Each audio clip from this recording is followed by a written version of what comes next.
ওকে, আসসালামু আলাইকুম শিক্ষার্থীরা। তো আমরা সিবিএসসি বোর্ডের টার্ম 2 যে সিলেবাস ছিল দ্বিগু, তৎপুরুষ, বহুব্রীহি, তার মধ্যে অলরেডি দুটো আমরা শেষ করেছি, দ্বিগু আর তৎপুরুষ। আজকে আমরা যেটা পড়বো সেটা হচ্ছে খুবই গুরুত্বপূর্ণ এবং ইন্টারেস্টিং চ্যাপ্টার, সেটা হচ্ছে বহুব্রীহি সমাস। ঠিক আছে, এই বহুব্রীহি সমাসটা খুবই গুরুত্বপূর্ণ এবং আকর্ষণীয়। এটা অর্থ বুঝে পড়লে অনেকটা এনজয় করা যায় চ্যাপ্টারটা। ঠিক আছে, তারপরে বহুব্রীহি সমাস কি? এই বহুব্রীহি সমাসটা আমাকে বোঝার আগে বহুব্রীহি কথার অর্থ বুঝে নিতে হবে। আমরা তার আগে বলেছিলাম পদের যে প্রাধান্য, যে বিষয়টা আলোচনা করেছিলাম যে কোন সমাসে কোন পদ প্রাধান্য পায়। সেখানে বলেছিলাম যে বহুব্রীহি একমাত্র সমাস যেখানে একটা নতুন অর্থ প্রাধান্য পাবে, তাই তো? পূর্বপদ বা পরপদ কোনোটির অর্থ প্রাধান্য না পেয়ে একটা নতুন অর্থ প্রাধান্য পাবে। ঠিক আছে, তাহলে এই নতুন অর্থটা কিভাবে প্রাধান্য পাচ্ছে সেটা আমরা দু একটা উদাহরণের মাধ্যমে এবং বহুব্রীহি এই শব্দটাকে বিশ্লেষণ করে আমরা বুঝে নেব। দেখ, লক্ষ্য কর, এই যে বহু, এই বহু শব্দটা আর এই ব্রীহি শব্দটাকে আমরা দেখেছি। বহু কথার অর্থ হচ্ছে প্রচুর, ব্রীহি কথার অর্থ হচ্ছে ধান। অর্থাৎ বহুব্রীহি আছে যার, ব্যাসবাক্য করলে হবে বহুব্রীহি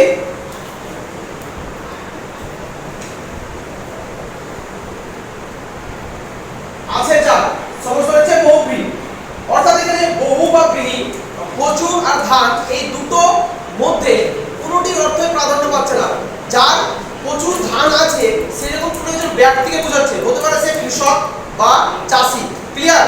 তাহলে বহু বা ব্রীহি কোনোটির অর্থ প্রাধান্য না পেয়ে একটা নতুন অর্থ প্রকাশ পাচ্ছে বা প্রাধান্য পাচ্ছে, সেটা হতে পারে কোনো একজন কৃষক বা চাষি বা একজন কোনো মহাজন যার কাছে অনেক ধান আছে। অর্থাৎ বহুব্রীহি আছে যার কাছে আছে, তার অর্থটা বা তাকে বোঝাচ্ছে, সেটাই প্রাধান্য পাচ্ছে। এখানে পূর্বপদ বহু বা পরপদ ব্রীহি কোনোটার অর্থই প্রাধান্য পাচ্ছে না। তাই এই সমস্যাটা বলা হচ্ছে যে এই সমস্যা একটা নতুন অর্থ প্রাধান্য পায়। ক্লিয়ার? বুঝা গেল? তাহলে বহুব্রীহি সমাসে কেন নতুন অর্থ প্রাধান্য পায়? এবার আমরা আরো দু একটা উদাহরণের বিশ্লেষণ করব বা উদাহরণ সমাজকে আলোচনা করব, তাহলে বিষয়টা আমাদের কাছে আরো পরিষ্কার হয়ে যাবে। এই বহুব্রীহি সমাসের বহু আর ব্রীহি এই দুটো যে আমি অর্থের যে ব্যাখ্যা করলাম, এটা বুঝা গেল? বহুব্রীহি আছে যার, অর্থাৎ যে একজন কৃষক যার কাছে অনেকগুলো ধান আছে তাকে বোঝাচ্ছে। এখানে বহুকে বোঝাচ্ছে না, ব্রীহিকেও বোঝাচ্ছে না, অর্থাৎ প্রচুরকে বোঝাচ্ছে না, ধানকেও বোঝাচ্ছে না। যার কাছে প্রচুর ধান আছে এরকম একজন ব্যক্তিকে বোঝাচ্ছে। হতে পারে সে একজন কৃষক, বা হতে পারে সে একজন চাষি, বা হতে পারে সে একজন মহাজন সম্প্রদায়ের লোক। ক্লিয়ার? এই সমাসের ব্যাখ্যা বা বিশ্লেষণ আমরা বিস্তারিতভাবে আলোচনা করার পূর্বে দু একটা উদাহরণ দিয়েছি, সেই উদাহরণগুলো আমরা দেখবো, সেই উদাহরণ প্রতি আমরা দৃষ্টি নিক্ষেপ করবো, সেই দৃষ্টান্তগুলো আমরা আলোচনা করবো। ঠিক আছে, প্রথম নম্বর উদাহরণ হচ্ছে 10 আনন যার, দশানন। অর্থাৎ দশানন হচ্ছে একটা নতুন, দশাননের একজনের নাম, সেটাকে রাবণ। রাবণের অপর একটা নাম হচ্ছে দশানন। কেন দশাননটার নাম হলো? এই যে ছবিটা দেখ, ছবিটা দেখার আগে আমি আনন শব্দের অর্থ বলি। 10 মানে হচ্ছে 10টি সংখ্যা, 10 মানে হচ্ছে 10টি সংখ্যা, আনন মানে হচ্ছে মুখ বা বদন বলা হয়, বদন বলি। তাই যার 10টি মুখ বা বদন আছে, সেটা হচ্ছে দশানন। তাহলে রাবণের এই কটা মুখ আছে? 1 2 3 4 5 6 7 8 9 10। রাবণের 10টি মুখ আছে। কটা মুখ আছে? 10টি মুখ আছে। তাই রাবণের অপর নাম হচ্ছে দশানন। এখানে দেখ, 10 বা আনন কোনটির অর্থ এসে প্রাধান্য পায়নি। প্রাধান্য পেয়েছে কি একটা নতুন অর্থ, সেটা কি? রাবণ। তাহলে আমরা এখানে দেখলাম 10 আনন যার, দশানন। এখানে 10 পূর্বপদ এবং পরপদ আনন কোনটির অর্থে প্রাধান্য না পেয়ে একটা নতুন অর্থ প্রাধান্য করে, সেটাকে রাবণকে বোঝাচ্ছে। কেন? রাবণের হচ্ছে 10টি মাথা, তাই রাবণের অপর একটা নাম হচ্ছে দশানন। কেন তার নাম দশানন হলো? বুঝা গেল কেন রাবণকে আমরা দশানন বলি? কারণ তার 10টি মাথা আছে। আনন শব্দের অর্থ হচ্ছে মুখ বা বদন, ফেস। যেহেতু রাবণের 10টি ফেস আছে, তাই রাবণকে আমরা অন্য একটা নামে রাখি, সেটা হচ্ছে দশানন। তাহলে আমরা বলেছিলাম যে বহুব্রীহি সমাসে আমরা একটা নতুন অর্থ পাবো। এখানে পূর্বপদ বা পরপদ কোনটি অর্থ প্রাধান্য হিসেবে পাবো না, আমরা একটা নতুন অর্থ। এখানে কি দেখ, 10 এর অর্থ প্রাধান্য পাইনি, আননের অর্থ প্রাধান্য পাইনি, এই যে একটা নতুন শব্দের অর্থ প্রাধান্য, সেটাকে রাবণকে বোঝাচ্ছে দশাননকে। তাহলে বহুব্রীহি সমাসের যে গুরুত্ব বা বহুব্রীহি সমাসটা কেন আকর্ষণীয় বুঝা গেল। আমরা এই সমাসটাকে যদি একটু মন দিয়ে পড়ি বা এই সমাসের যে অর্থগুলোকে যদি একটু ভেবে পড়ি অর্থের মানেটা কি, এইভাবে যদি ভেবে পড়ি অর্থের মানেগুলো, তাহলে আমরা এই সমাসটা পড়ে আনন্দ পাবো। ক্লিয়ার? অনেক অর্থের অনেক শব্দের আমরা মানে জানতে পারবো। বুঝতে পারলাম? আরেকটা উদাহরণ দিয়েছি, চন্দ্রভূষণ যার। চন্দ্রভূষণ যার সমস্ত কথা হয়েছে কি চন্দ্রভূষণ। এখানে পূর্বপদ চন্দ্র, পরপদ ভূষণ, কোনটির অর্থ প্রাধান্য পায়নি, পেয়েছে মহাদেব। কেন মহাদেব আমরা চন্দ্রভূষণ বলছি? ছবিটা দেখ, এই যে মাথায় একটা কি আছে, চাঁদ আছে। ভূষণ পদের অর্থ হচ্ছে মাথা, চন্দ্র মানে চাঁদ, তাহলে যার মাথায় চাঁদ আছে তাকে হচ্ছে চন্দ্রভূষণ। তাই মহাদেবের আরেকটা নাম হচ্ছে চন্দ্রভূষণ। মহাদেব, তাহলে মহাদেবকে বোঝাচ্ছে একটা নতুন অর্থ। এখানে পূর্বপদ চন্দ্র, পরপদ ভূষণ। এখানে পূর্বপদ ও পরপদ কোনটি অর্থে প্রাধান্য পেল না, পেলটা নতুন অর্থ, সেটাকে মহাদেব, কারণ মহাদেবের মাথায় এখানে চাঁদ আছে। তাহলে বুঝা গেল যে বহুব্রীহি সমাসে কি করে নতুন অর্থ প্রাধান্য আসছে। বুঝা গেল? আরো দুই একটা উদাহরণ দেখে দেব। দেখ, আর বলেছি নীল অম্বর যার। নীল অম্বর পূর্বপদ, অম্বর পরপদ। এই নীল অম্বর মানে হচ্ছে বলরাম। বলরাম কিন্তু হচ্ছে নীল অম্বর, কারণ তিনি নীল রঙের পোশাক পরতেন। এই অম্বর পদের অর্থ হচ্ছে বস্ত্র বা পোশাক। বলরাম নীল রঙের পোশাক পরতেন, তাই তাকে বলা হতো নীলাম্বর। তাহলে এখানে দেখলাম নীল বা অম্বর কোনটি অর্থ প্রাধান্য না পেয়ে আর নতুন অর্থ প্রাধান্য পেল, সেটাকে বলরাম। তাই এই নীলাম্বরটা হয়ে যাচ্ছে বহুব্রীহি সমাস, কারণ এখানে পূর্বপদ বা পরপদ কোনটি অর্থ প্রাধান্য না পেয়ে একটা নতুন অর্থ আসছে, তার অর্থ প্রাধান্য পাচ্ছে। এই যে পোশাকটা দেখ, নীল পোশাক সে পরেছে, যে ধুতি পরে একটা গামছা টাইপের, দুটো হচ্ছে নীল কালারের, সে নীল রঙের পোশাক পরতো। অম্বর, অম্বর মানে হচ্ছে বস্ত্র, অম্বর মানে বস্ত্র বা পোশাক, সে নীল রঙের বস্ত্র বা পোশাক পরতো, তাই বলরামকে বলা হচ্ছে নীলাম্বর। বলরামের আরেকটা নাম হচ্ছে নীলাম্বর। ঠিক আছে? তাহলে নীলের অর্থ প্রাধান্য পেল না, অম্বরের অর্থ প্রাধান্য পেল না, একটা নতুন অর্থ আসলো বলরাম, সেই বলরামের অর্থ প্রাধান্য পাচ্ছে, তাই নীলাম্বর এই সমাসটা হয়ে যাচ্ছে বহুব্রীহি সমাস। ছেলে ছেলে হিন্দুদের দেবতা বলরাম। ঠিক আছে? তারপরে দেখ, যেটা খুবই ইম্পর্টেন্ট, এই সমাসটা খুবই ইম্পর্টেন্ট বহুব্রীহি সমাসের ক্ষেত্রে, দশানন আর বিনাপানি, এই দুটো সমাস অনেকবার রিপিট করে বিভিন্ন পরীক্ষায়। এই বিনাপানি, বিনাপানি বলতে যেটা বোঝা যাচ্ছে দেবী সরস্বতী। কিভাবে সেটা দেখো। বিনা ভয় দীর্ঘই বানানটা খুব সাবধানে গেলে, বানান খুব সাবধান। ভয় দীর্ঘই বলতে এখানে বিনা মানে হচ্ছে কি বাদ্যযন্ত্র। বিনা মানে কি বাদ্যযন্ত্র। এর পানি মানে হচ্ছে হাত বা বাহু। পানি মানে সাবধান, কয়াকা বলতে নয় পানি মানে হাত বা বাহু, আর কয়াকা বলতে নয় হচ্ছে পানি মানে হচ্ছে জল বা পানি, মানে যেটা আমরা ওয়াটার বলি। তাহলে বানান খুব সাবধান, বানান একটি দিকে দিকে হয়ে গেলে অর্থ পরিবর্তন হয়ে যায়। তাহলে বিনা পানি থাকে, বিনা মানে কি বললাম বাদ্যযন্ত্র। তাহলে যার হাতে বাদ্যযন্ত্র থাকে তাকে আমরা বলছি বিনা পানি। অর্থাৎ কার থাকে এটা দেবী সরস্বতীর হাতে থাকে, তাই দেবী সরস্বতীকে বলা হচ্ছে বিনা পানি। ভাবতে পারছিস আমরা কি পড়ছে কি হচ্ছে, ব্যাসবাক্যে কি পড়ছি, সমস্ত পদে এসে তার অর্থটা কোথায় যেতে হচ্ছে, সম্পূর্ণ আলাদা একটা অর্থ হচ্ছে। তাই এটার নাম হচ্ছে বহুব্রীহি সমাস। সবসময় নতুন অর্থ প্রাধান্য পাবে। বিনা পানি, এই দেখ বিনা পানি, এখানে দেবী সরস্বতী, দেবী সরস্বতীর হাতে কি আছে, এটা একটা বাদ্যযন্ত্র আছে, তাই দেবী সরস্বতীকে বলা হচ্ছে বিনা পানি। বিনা মানে বাদ্যযন্ত্র, পানি মানে হাত বা বাহু, তাই এই বিনা পানি বলতে দেবী সরস্বতীকে বোঝাচ্ছে।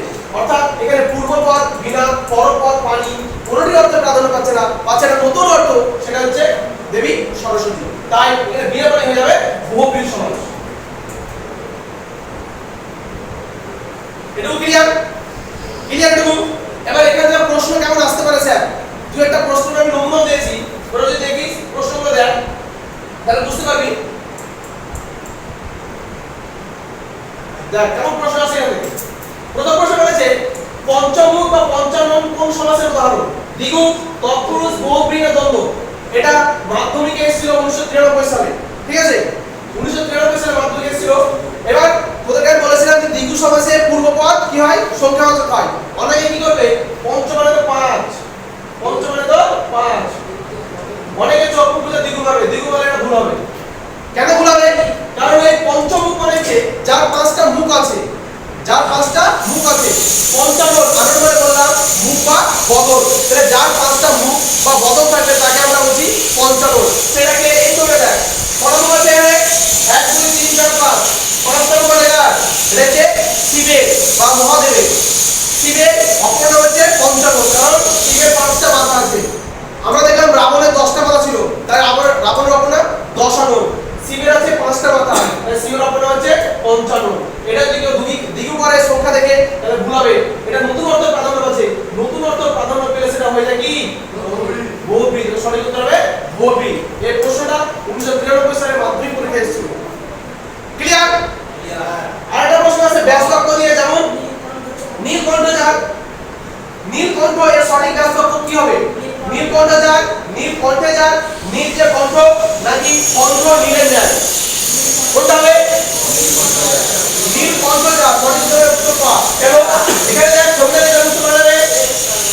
এখানে যে একটা দেবতা হিন্দুদের, তিনি একটা সময় কি করেছিল, মানে সমাজে একটা কিছু খারাপ প্রথা চালু হয়েছিল, যার ফলে সমাজটা বিষাক্ত হয়ে গেছিল। সেই বিষটাকে তিনি পান করেছিলেন, সেই বিষটাকে তিনি পান করেছিলেন। এই বিষ পান করার ফলে তার এই গলাটা, কণ্ঠটা, এই গলাটাকে কণ্ঠ বলা হচ্ছে, এই কণ্ঠটা নীল আকার ধারণ করেছিল। দেখতে পাচ্ছ ছবিটা? ছবিটা বুঝতে পারছে? শুনবেন, এই কণ্ঠটা কি হয়েছিল? নীল হয়ে গেছিল। তাই এই কণ্ঠটা যেহেতু তার নীল হয়ে গেছিল, তার অপর নাম হয়ে গেছিল নীলকণ্ঠ। তাহলে নীলকণ্ঠ অপর নাম দেওয়া হয়েছিল। তাই নীলকণ্ঠ দিয়ে নীলকেও বোঝাচ্ছে না, কণ্ঠকেও বোঝাচ্ছে না, বোঝাচ্ছে হিন্দুদের একটা দেবতাকে। সেটাকে সেটা হচ্ছে এটা ওদের যে এটা শিব মনে হচ্ছে, বুঝলি? যার একটা হিন্দুদের একটা দেবতা বোঝাচ্ছে তার নাম। এটা কিন্তু নীল বা কণ্ঠ, পূর্বপাদ বা পরপাদ কোনটির অর্থ প্রাধান্য পাচ্ছে না, একটা নতুন অর্থ প্রাধান্য পাচ্ছে। সেটাকে দেবতা, হিন্দুদের একটা দেবতা, সেই দেবতার প্রাধান্য পাচ্ছে, তার নাম। অপর একটা নাম হচ্ছে নীলকণ্ঠ। তাই এটা হয়ে যাচ্ছে বহুব্রীহি সমাস। কারণ এখানে পূর্বপদ উত্তরপদ কোনো পদটাই প্রাধান্য পাচ্ছে না। ক্লিয়ার? Clear two?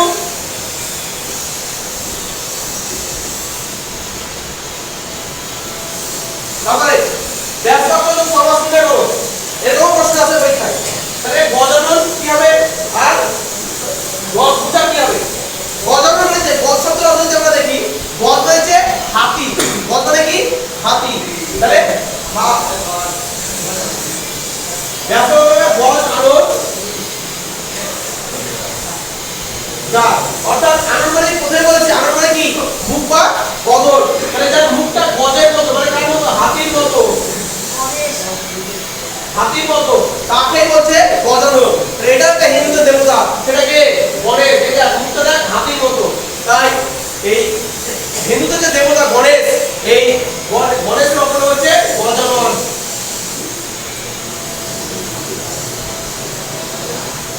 ক্লিয়ার? তাহলে এটা কি হচ্ছে? গজ বা আনন কোনটি অর্থে প্রাধান্য পাচ্ছে না। ভালো দেখো, পূর্বপাদ গজ, পরপাদ আনন। এই গজ বা আনন দুটো পদের মধ্যে কোনো পদের অর্থ প্রাধান্য না পেয়ে একটা নতুন অর্থ প্রদান করছে নাকি দেবতা গণেশ, হিন্দু দেবতা গণেশ। তাই গজাননটা হয়ে যাচ্ছে কি বহুব্রীহি সমাস। যেহেতু অন্য পদ প্রাধান্য পাচ্ছে, তাই সেটা হয়ে যাচ্ছে কি বহুব্রীহি সমাস। ক্লিয়ার? তার 10 ভুজা, 10 মানে কি? যার 10টি হাত আছে, ভুজা মানে হাত।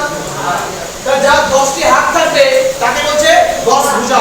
এখানে 10 পূর্বপদ, পরপদ, ভুজা, 10 ভুজা যার। এখানে পূর্বপদ বা পরপদ কোনটির অর্থ প্রাধান্য না পেয়ে একটা নতুন অর্থ প্রাধান্য পাচ্ছে, সেটাকে দেবী দুর্গা।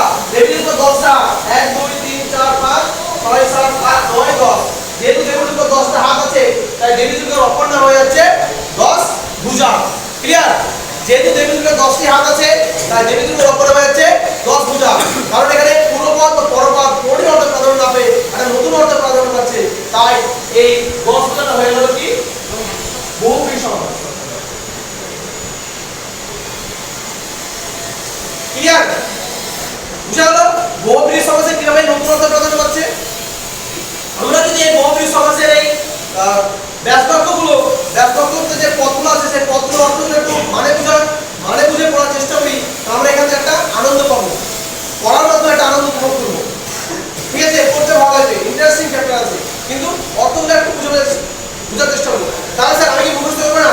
মুখস্থ কর, মুখস্থ করতে বারণ করবো না, কিন্তু মুখস্থ করার আগে একটু একটু যদি অর্থগুলো বোঝার চেষ্টা করি তাহলে কি হবে, সেই পড়াটা আমার দীর্ঘদিন মনে থাকবে এবং মুখস্থ করে আরাম পাবে, সেটা মনে থাকবে এবং সেই পড়াটা তোর ভবিষ্যতে কাজে লাগবে, মনে থাকবে দীর্ঘদিন। মুখস্থ যদি কানাভাবে যখন মুখস্থ করা যায় তাহলে সেটা অনেকটাই ভুলে যায়। ক্লিয়ার? তাহলে স্যার আমি কি মুখস্থ করবো না? মুখস্থ করবো, কিন্তু মুখস্থ করার সময় আমরা কি করবো, যে পদগুলো নিয়ে আমরা সমাজ করতে সেই পদগুলোর অর্থ যদি আমরা একটু বুঝে নিই তাহলে পড়ার মধ্যে আমরা একটা নিজের জায়গা থেকে আনন্দ পাবো। একটা স্টুডেন্ট হিসাবে, একজন শিক্ষার্থী হিসাবে, একজন ছাত্র হিসাবে আমরা পড়ার জায়গা থেকে আনন্দ পাবো। ঠিক আছে? এবং কি হবে, এই পড়াটা আমার দীর্ঘদিন মনে থাকবে। বুঝা গেল? Clear too? তাহলে এই যে উদাহরণগুলো দিলাম, এই উদাহরণের আলোচনা সাপেক্ষে আমরা একটা সংজ্ঞা দিতে পারি যে বহুব্রীহি সমাস কাকে বলে, বা ডেফিনিশন অফ বহুব্রীহি সমাস। ওকে, সমাসটা কি, সমাসের সংজ্ঞাটা কি করব, তাহলে বহু মানে প্রচুর দেখেছিলাম, ব্রীহি মানে ধান দেখেছিলাম, অর্থাৎ বহুব্রীহি জাত, একটা নতুন অর্থ কৃষক বা চাষি বোঝাচ্ছিল নতুন অর্থ। সেই সাপেক্ষে আমি একটা সংজ্ঞা তৈরি করেছি। সংজ্ঞাটা কি, খাতায় নোট করবে সবাই। বলছে যে সমাসের সমসমান পদগুলির মধ্যে কোনটির অর্থ প্রাধান্য না পেয়ে এটি নতুন অর্থ প্রাধান্য পায় তাকে বহুব্রীহি সমাস বলে। এখানে কোন পদের অর্থ প্রাধান্য পাবে না ব্যাস বাক্যে, কিন্তু একটা নতুন অর্থ আসবে। ব্যাস বাক্যে যে পূর্বপদ আর পরপদ আছে, সেই পূর্বপদ এবং পরপদের কোনটির অর্থ প্রাধান্য না পেয়ে একটা নতুন অর্থ প্রাধান্য পাচ্ছে, সেটাকে আমরা বলছি বহুব্রীহি সমাস। নতুন একটা অর্থ আসছে, তাই তো? যেমন আমরা দেখলাম দশানন, 10 বা আনন কোনটির অর্থ প্রাধান্য না পেয়ে রাবণকে বোঝাচ্ছে, নতুন অর্থ। 10 বোঝা তার 10টি হাত বা 10কে না বুঝে একটা নতুন অর্থ প্রাধান্য আসছে, সেটা কি, দেবী দুর্গা। দুর্গার নাম হচ্ছে 10 ভুজা। এর হচ্ছে বিনা পানিতে জাল, বিনা পানিতে দেবী সরস্বতী, নীলম্বর জাল, নীলাম্বর, বলরাম, এইগুলো। ঠিক আছে? অর্থাৎ নতুন অর্থ যখন প্রকাশ পাবে সেগুলো সব হয়ে যাবে বহুব্রীহি সমাস। তারপরে বহুব্রীহি সমাসকে আমরা ভাগ করি 7টি ভাগে: সরলীকরণ, ঘাটিকরণ, ঘাটিহার, মধ্যপদলোপী, অলুপবী, লঘুপবী, সহগপবী। আরেকটা তোদের বইয়ে নেই তাই আমি দিইনি, এই সমাজটা ইম্পর্টেন্ট। আমার বই আছে কিন্তু ওদের যে পাঠ্য বইটা আছে ভাষা মুখোশ, সেই বইটাই নেই, সেটা যেটা সংখ্যাবাচক বহুব্রীহি। সংখ্যাবাচক বহুব্রীহি তোদের বইয়ে নেই, সেজন্য আমি সংখ্যাবাচক বহুব্রীহিটা দিইনি। ঠিক আছে? তো এটা হ্যাশট্যাগ চিহ্ন দিয়ে খাতায় নোট করে রাখি। ক্লিয়ার? বহুব্রীহি সমাস চিনার ক্ষেত্রে আমরা দু একটা বৈশিষ্ট্য দেখব। কেমন বৈশিষ্ট্য? এখানে পূর্বপদ বা পরপদ কোনটির অর্থ প্রাধান্য পাবে না, আর নতুন অর্থ প্রাধান্য পাবে। ঠিক আছে? বৈশিষ্ট্য নাম্বার 2, ব্যাস বাক্যে জার, এই জার পদ যাবে, এটা খুবই গুরুত্বপূর্ণ। ব্যাস বাক্যে কি থাকবে, জার পদ থাকবে। এবং 3 নম্বর যে একটা বৈশিষ্ট্য, সেটা পৌরাণিক চরিত্র। হিন্দুদের বিভিন্ন যে পুরাণ গ্রন্থে যে দেব বা দেবী আছে, সেই দেব দেবীদের নাম বুঝাবো অনেকগুলো, তখন সেগুলো হয়ে যাবে সব বহুব্রীহি সমাস। ক্লিয়ার? তাহলে 3টা বৈশিষ্ট্য পেলাম। নতুন পদের প্রাধান্য, জার থাকবে ব্যাস বাক্যের শেষে, আর কি থাকবে, পৌরাণিক চরিত্র নাম বুঝাবে, তখন হয়ে যাবে বহুব্রীহি। নেক্সট পদে দেখিয়েছি আমরা প্রথম যে বহুব্রীহি সমাসের শ্রেণীবিভাগ, যেটা প্রথম নাম হচ্ছে সমান অধিকরণ। সমান কথার অর্থ হচ্ছে একই, সমান কথার অর্থ কি, একই। আর অধিকরণ শব্দের অর্থ হচ্ছে বিভক্তি। তাহলে যে সমাসে পূর্বপদ এবং পরপদের বিভক্তি সমান থাকবে, শূন্য বিভক্তি, এখানে প্রথমত শূন্য বিভক্তি থাকবে, পূর্বপদ এবং পরপদ দুটোতেই সমান বিভক্তি থাকবে, সেগুলো হচ্ছে সমান অধিকরণ। ঠিক আছে? সংজ্ঞাটা দেখ, যে সমাসে সমসমান পদের উভয় পদে একই বিভক্তি থাকবে সেগুলো সমান অধিকরণ বহুব্রীহি। যেমন একটা উদাহরণ দিচ্ছি, নীল অম্বর জাত, এদিকে নীল অম্বর জাত, নীলাম্বর। এখানে যে নীল আর এই অম্বর দুটো পদে কিন্তু শূন্য বিভক্তি, দুটো পদে একই বিভক্তি আছে, এখানেও শূন্য বিভক্তি আছে, এখানেও শূন্য বিভক্তি আছে। যখন এই দুটো পদে সমান বিভক্তি থাকবে, একই বিভক্তি থাকবে, তখন সেটা হয়ে যাবে কি, সমান অধিকরণ বহুব্রীহি। সমান কথা হচ্ছে একই, আর অধিকরণ কথা হচ্ছে বিভক্তি। যখন একই বিভক্তি থাকবে পূর্ব পদ এবং উত্তর পদে, তখন সেটা হবে সমান অধিকরণ। এখানে মূল যে বিষয়টার মধ্যে আলোচনা হবে, প্রথমে যে বিশেষণ থাকবে অ্যাডজেক্টিভ, তার সঙ্গে পরপদ, বিশেষ্য নাউন, তার মধ্যে সমাস হবে। লিখে নিন, বিশেষ্য প্লাস বিশেষণ, এই দুটোর মধ্যে এই সমান অধিকরণ বহুব্রীহি সমাসটা হবে। আরো দাও দেখ 10 আনন যা 10 আনন, এখানেও শূন্য বিভক্তি, এখানেও শূন্য বিভক্তি। নীলকণ্ঠ যা নীলকণ্ঠ, এখানেও শূন্য বিভক্তি, এখানেও শূন্য বিভক্তি। প্রত্যেকটা দেখ পূর্বপদ ও পরপদ দুটোতেই শূন্য বিভক্তি আছে, তাই এটা বলছে সমানাধিকরণ বহুব্রী, অর্থাৎ একই বিভক্তি থাকবে। ক্লিয়ার? সমানাধিকরণটা সমানাধিকরণ বহুব্রীটা ক্লিয়ার? বল বল প্রশ্ন বল। স্যার আছে না তাহলে সুদর্শন তেরোটা স্যার সুয়া দর্শন কোনটা বলতো? কোথায় হ্যাঁ, সু মানে হচ্ছে তীক্ষ্ণ, দর্শন মানে দৃষ্টি, যার তীক্ষ্ণ দৃষ্টি সেটা যে শকুনকে বোঝাচ্ছে সুদর্শন। সু হর্ষ বিভক্তি হয় না তো, হর্ষ কোনো বিভক্তি নেই, বিভক্তি হর্ষ নেই। ওয়া বা শূন্য বিভক্তি আছে, এ বিভক্তি আছে অনেক, হর্ষ বিভক্তি নেই। এ আর কে রে উদ্দুস্তোয়া তে, ব্যাস এই কটা বিভক্তি, হর্ষটা বিভক্তি নয়। বুঝা গেল? সু মানে তীক্ষ্ণ আর দৃষ্টি মানে যার, তাহলে সু তীক্ষ্ণ যার মানে সু তীক্ষ্ণ দৃষ্টি যার সেটা হচ্ছে শকুন। এখানে সু তার অর্থ প্রাধান্য পাচ্ছে না, দর্শন অর্থ প্রাধান্য পাচ্ছে না, শকুনকে বোঝাচ্ছে। শকুনের দৃষ্টি তীক্ষ্ণ দৃষ্টি, ও দৃষ্টিতে খুবই তীক্ষ্ণ, মাছরাঙা শকুন এদের, ঠিক আছে? এটা নতুন অর্থ প্রাধান্য পাচ্ছে, শকুনকে বোঝাচ্ছে। এটা হচ্ছে বহুব্রী সমাস। ক্লিয়ার? Okay next. সমানাধিকরণটা বুঝা গেল সবাই? সবটা বলছি সমানাধিকরণটা বুঝা গেল? এটা স্যার ব্যাধিকরণ। ব্যাধিকরণের যে অর্থটা আমরা পাবো সেটা হচ্ছে বি আর এটা অধিকরণ, এটা আমরা ভালো পাবো। বি মানে হচ্ছে আলাদা আর অধিকরণ হচ্ছে বিভক্তি।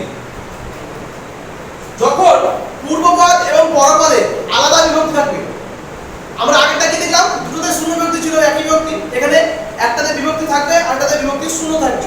এরকম যখন বিপরীত থাকবে বা আলাদা বিভক্তি থাকবে তখন সেটা হয়ে যাবে সব ব্যাধিকরণ। ব্যাধিকরণ বহুব্রীর উদাহরণ। আলবাস বুঝতে পারছিস? ব্যাধিকরণ বহুব্রী সমাস কোনগুলো? যেখানে বিভিন্ন পদে বিভিন্ন উভয় পদে বিভিন্ন বিভক্তি থাকবে, আলাদা আলাদা বিভক্তি থাকবে। দুটো পদে আলাদা আলাদা বিভক্তি থাকবে, পূর্ব পদে আছে শূন্য আছে, পর পদে বিভক্তি যুক্ত, এরকম থাকবে, তখন সেগুলো হয়ে যাবে ব্যাধিকরণ। যেমন একটা উদাহরণ দেখ, চন্দ্রচূড়, চন্দ্রচূড়ায় যায়, চন্দ্রচূড়ায় যায়। এইখানে দেখ পর পদে একটা উদ্দুষ্ট বিভক্তি আছে তো, আর এখানে চন্দ্রচূড়া শূন্য বিভক্তি। তাহলে প্রথমটাই বিভক্তি শূন্য কিন্তু পরেরটাই বিভক্তি আছে। এরকম যখন বুঝাবে যে পূর্ব পদে বিভক্তি শূন্য বা পর পদে বিভক্তি যুক্ত আলাদা আলাদা যখন থাকবে তখন সেটা হয়ে যাবে কি ব্যাধিকরণ। মানে আলাদা যখন বুঝাবে তখন হয়ে যাবে ব্যাধিকরণ। আমরা আগের সমাস দেখলাম দুটো সমাসে শূন্য বিভক্তি ছিল বা একই ছিল, কিন্তু এখানে আলাদা, একটা সমাসের একটা পদের বিভক্তি থাকবে আর একটা পদের বিভক্তি থাকবে না। যেমন এখানে শশাঙ্ক সস অঙ্কে যা এই বিভক্তি আছে, বিনা পানিতে তে বিভক্তি আছে, পদ্মনাভিতে যা পদ্মনাভ এখানে তে বিভক্তি আছে। তাহলে একটা পদে বিভক্তি আছে আর একটা পদে বিভক্তি নেই, এরকম যখন বুঝাবে তখন সেটা হয়ে যাবে ব্যাধিকরণ। ক্লিয়ার? জান বুঝতে পারলি? নেক্সট।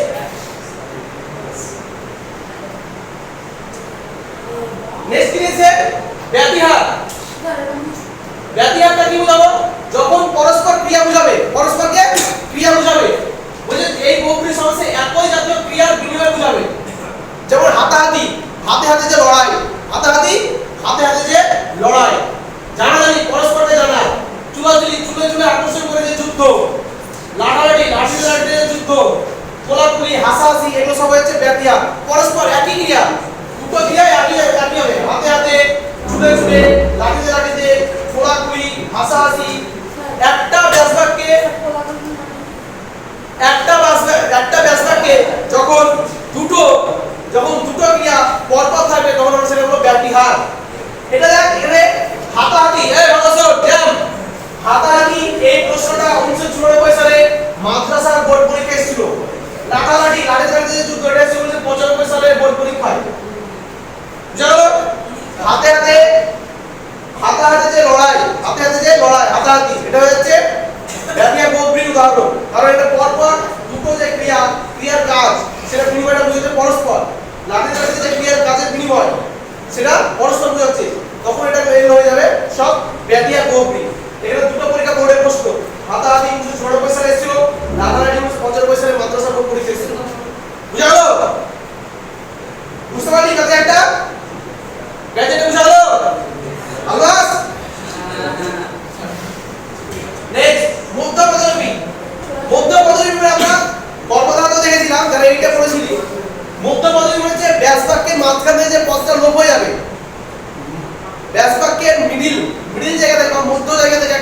পদ লুপ্ত হবে সমস্ত পদে, তখন এটা মধ্য পদলোপী। যেমন উদাহরণ দিচ্ছে 10 হাতি, 10 হাত পরিমাণ যায়, এখানে এই পরিমাণ এটা এখানে কি নেই, লুপ্ত হয়ে গেছে। কি হয়েছে? লুপ্ত হয়েছে। যখন মাঝখান থেকে এরকম পদগুলো লুপ্ত হবে তখন সেটাকে আমরা বলবো মধ্য পদলোপী বহুব্রীহি। ঠিক আছে? তাহলে 10 বা হাত কোনটি অর্থে প্রাধান্য পাচ্ছে না, যার 10টা হাত আছে তাকে বোঝাচ্ছে, যেমন দেবী দুর্গা। ক্লিয়ার? মীনাক্ষী, মিনের অক্ষী নেই অক্ষী যার, এখানে মিন মানে হচ্ছে মাছ, মিন মানে মাছ, তাহলে মাছের মতো যার চোখ সেরকম কোনো একজন মহিলাকে বোঝাচ্ছে বা কোনো একজন পুরুষকে বোঝাচ্ছে, কোনো একজন ব্যক্তিকে বোঝাচ্ছে। এখানে মাছকে বোঝাচ্ছে না, চোখকে বোঝাচ্ছে না।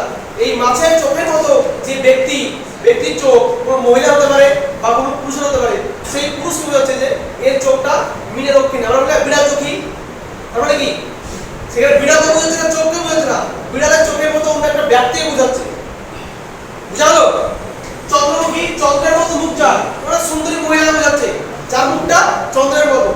চন্দ্রমুখী, চন্দ্রের মতো মুখ যার, আমরা এটা কাকে বলি? এই মত পথে এসে কি হয়েছে? লুপ্ত হয়ে গেছে। ক্লিয়ার? তাহলে কোনো একজন সুন্দরী মেয়ে বা সুন্দর ছেলে যার মুখটা চাঁদের মতো সুন্দর তাকে আমরা বলছি চন্দ্রমুখী। এটা প্রধানত পুরুষ হলে মুখ হবে, পুরুষ হলে চন্দ্রমুখ হবে, চন্দ্রের মতো মুখ যার। আর মহিলা হবে মুখী, চন্দ্রের মতো যার মুখ, এটা চন্দ্রমুখী। এটা একটা কোনো একজন সুন্দরী মহিলা বোঝাচ্ছে যার মুখটা চাঁদের মতো সুন্দর। বুঝলেন? আন্ডারস্ট্যান্ড? Very good. নেক্সট, তাহলে এখানে মধ্য পদলোপীতে কি দেখলাম? যখন মাঝখান থেকে ব্যাস বাক্যের মাঝখান থেকে যখন পদ লুপ্ত হয়ে যাবে তখন সেটা হচ্ছে মধ্য পদলোপী বহুব্রীহি।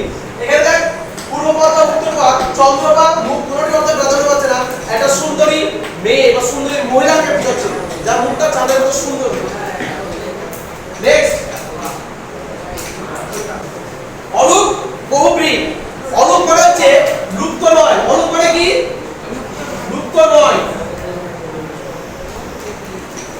লুপ্ত নয় মানে ব্যাস বাক্যে যে বিভক্তি থাকবে ওই বিভক্তিটা সমাসের যে সমস্ত পদ সেখানে গিয়ে ওই বিভক্তিটা থেকে যাবে, লুপ্ত পাবে না। মানে বিভক্তিটা লুপ্ত হবে না বা বিলুপ্ত হবে না, থেকে যাবে যখন সমস্ত পদ, যখন সেগুলো হবে অলুক বহুব্রীহি। যে বহুব্রীহি সমাসে বিভক্তিগুলো কি হয়? লুপ্ত পায় না, সমস্ত পদে সেই বিভক্তিগুলো থেকে যায়, সেগুলো হলো আমরা অলুক বহুব্রীহি। জানো? যেমন একটা উদাহরণ দিলাম, হাতে ঘড়ি। হাতে ঘড়ি দেওয়া হয় যে অনুষ্ঠানে, এই যে হাতে কি ছিল? এই বিভক্তি ছিল, সমস্ত পদে দেখি হাতের এই বিভক্তি আছে। এখানে এই বিভক্তি ছিল ব্যাস বাক্যে, সমস্ত পদে এই বিভক্তিটা থেকে গেছে, লুপ্ত হয়নি। লুপ্ত কি হয়নি? লুপ্ত পায়নি। বিভক্তি যখন লুপ্ত পাবে না বা বিভক্তি যখন ব্যাস বাক্যে থেকে সমস্ত পদে থেকে যাবে তখন আমরা সেগুলো বলবো অলুক বহুব্রীহি। হাতে ঘড়ি মানে কি বোঝাচ্ছে? হাতকে বোঝাচ্ছে না, ঘড়িকে বোঝাচ্ছে না। আমরা যখন কোনো বাচ্চাকে স্কুলে পাঠাই, সে যখন প্রথম পড়াশোনা শিখে বা কোনো কাজে যখন সে প্রথম একটা স্টেজ অতিক্রম করে বা শুরু করে প্রথম ধাপটা, তখন সেটা বলি আমরা তার এই ছেলেটার হাতে ঘড়ি বলবো, মানে সে সেই কাজটা শুভ আরম্ভ করবে। পড়াশোনা যখন সেটা নতুন স্কুলে যায় আমরা কি বলি? সেটা হাতে ঘড়ি হয়েছে, মানে সেটা কেমন পড়াশোনা ক্ষেত্রে শুরু করেছে।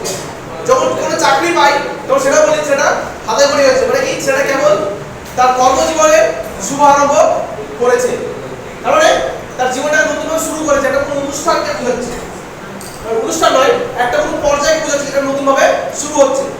একটা কোনো কাজ বা কোনো পর্যায়ে বোঝাচ্ছে সেটা নতুন ভাবে যখন শুরু হচ্ছে সেটা হচ্ছে হাতে ঘড়ি।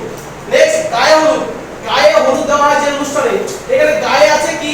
এই বিভক্তি, হলুদ আছে শূন্য বিভক্তি, দুটো এখানে বিভক্তি থেকে গেছে, বিভক্তি লোপ পায়নি, তাই এটা হচ্ছে অলুক বহুব্রীহি। এবার তোরা বলবে স্যার গায়ে হলুদ দিয়ে কি গায়ে হলুদ দ্বারা বোঝায় না? গায়ে হলুদ কখন দেয়? যখন কোনো মেয়ে বা ছেলের বিয়ে হয়, সেই বিয়ের অনুষ্ঠানে বিয়ের আগের রাতে তার গায়ে সুন্দর করে হলুদ মাখিয়ে দেওয়া হয়, সেই বিয়ের অনুষ্ঠানকে বোঝাচ্ছে। বিয়ের আগের রাতে যে অনুষ্ঠান, গায়ে হলুদের অনুষ্ঠান। ক্লিয়ার? আর 5 মিনিটস তাহলে কমপ্লিট হবে, দুটো আছে। ক্লিয়ার তো? এটাও ক্লিয়ার? তাহলে অলুক বহুব্রীহি কি লাগলো? তাহলে অলুক মানে হচ্ছে লুপ্ত নয়। কি লুপ্ত নয়? বিভক্তি লুপ্ত নয়। যখন বহুব্রীহি সমাসে ব্যাস বাক্যের বিভক্তি সমস্ত পদে থেকে যাবে, লুপ্ত হবে না, সেগুলো হচ্ছে অলুক বহুব্রীহি। আর একটা মুখে ভাত। মুখে ভাত দেওয়া হয় যে অনুষ্ঠানে, যখন কোনো শিশু ভাত খাওয়া শিখে তখন একটা অনুষ্ঠান করে আয়োজন করে তার মুখে ভাত দেওয়া হয়, তাই তো? সেটা হচ্ছে মুখে ভাত। ক্লিয়ার? নন বহুব্রীহি মানে হচ্ছে কি? যখন বহুব্রীহি সমাসে নাবাচক শব্দগুলো আসবে, যেমন হচ্ছে নয়, না, নয়ে, অনা, এগুলো হচ্ছে কি নন বহুব্রীহি সমাস। দেখ উদাহরণ দিলে বুঝে যাবে। নেই ভুল যাতে, নেই একটা নেগেটিভ শব্দ বা নাবাচক শব্দ, নেই ভুল যাতে সেটা হচ্ছে নির্ভুল। এই নাবাচক শব্দটা ব্যাসবাক্যে থাকার কারণে এটা বলা হচ্ছে বহুব্রীহি, নন বহুব্রীহি। নন বহুব্রীহি অর্থাৎ নাবাচক বহুব্রীহি। নেই রক্তজার, নিরক্ত। নেই কুলজার, নিখুঁত। নেই সীমাজার, অসীম। নেই আচারজার, অনাচার। এখানে নেই রক্ত মানে কি? রক্তকে বোঝাচ্ছে, মানে একজন এমন একটা পশু বা এমন একটা প্রাণীকে বোঝাচ্ছে যার শরীরে রক্ত নেই, নেই রক্তজার, সেই প্রাণী বোঝাচ্ছে। কেঁচো, কেঁচোকে রক্ত নেই।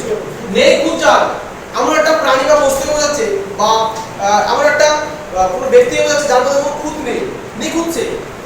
নেই খুঁত জার, এই জার মানে হচ্ছে কোনো একটা প্রাণী বা বস্তু।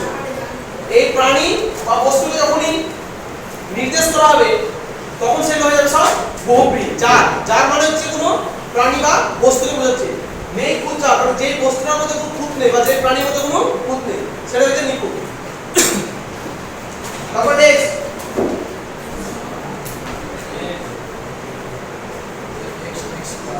এটা শেষ। হ্যাঁ, কি বলছে?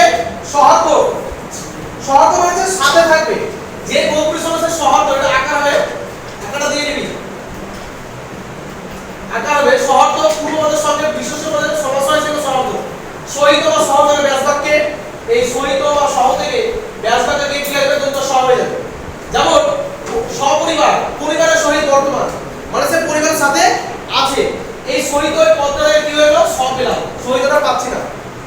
স্ত্রী সহিত বর্তমান, স স্ত্রী, মানে সে কোনো একটা জায়গায় স্ত্রীর সঙ্গে যাচ্ছে, স স্ত্রী বর্তমান, মানে সে এখন স্ত্রীর সঙ্গে আছে। এই সহিত পদটা থেকে স চলে আসলো, সহিতটা লুপ্ত হয়ে গেল।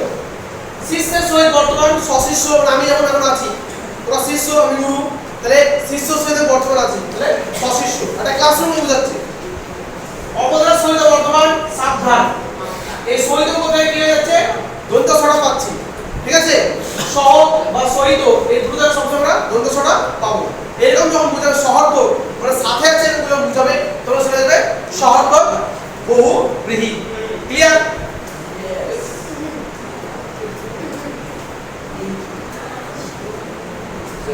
এটা তোদের বই নেই, তবু আমি একটু বোঝার জন্য দিয়েছি। এখানে একটা চিহ্ন দিয়েছি, যেটার নাম্বার নেই শেষ।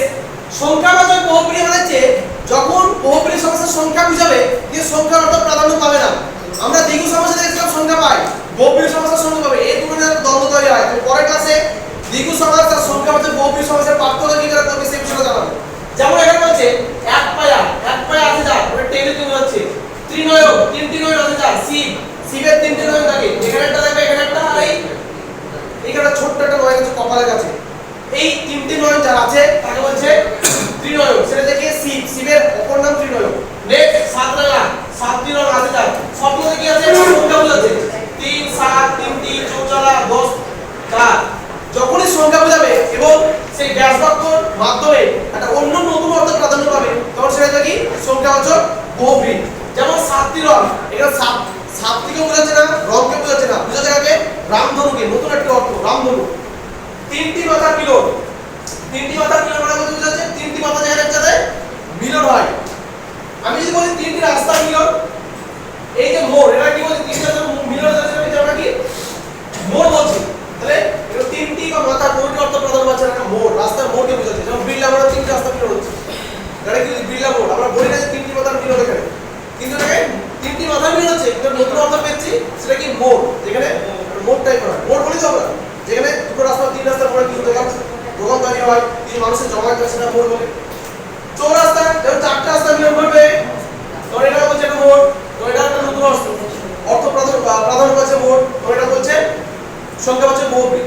এটা তোদের বইয়ের শ্রেণীবিভাগটা দেওয়া নেই, জানি না কেন যায়নি, তবে দেওয়া উচিত ছিল, ঠিক আছে? পরের দিন এবার এখানে একটা দ্বন্দ্ব তৈরি হয়, বলে দিই। এই যান, এখানে দ্বন্দ্ব তৈরি হয়, দ্বন্দ্বটা কি?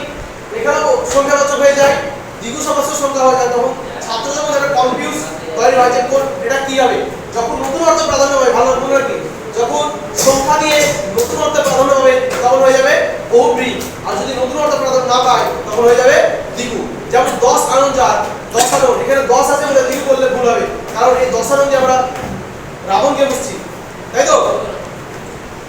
আবার 7টি রং আছে যার, এখানে 7টি রং, 7 দিয়ে আমরা এই 7টি রঙকে বুঝছি না, বুঝছি রামধনকে, ঠিক আছে। এরকম যখন নতুন অর্থ প্রাধান্য হবে তখন সেটা হবে বহুব্রী, আর নতুন অর্থ প্রাধান্য না পেলে সেটা হয়ে যাবে দ্বিগু। ওকে,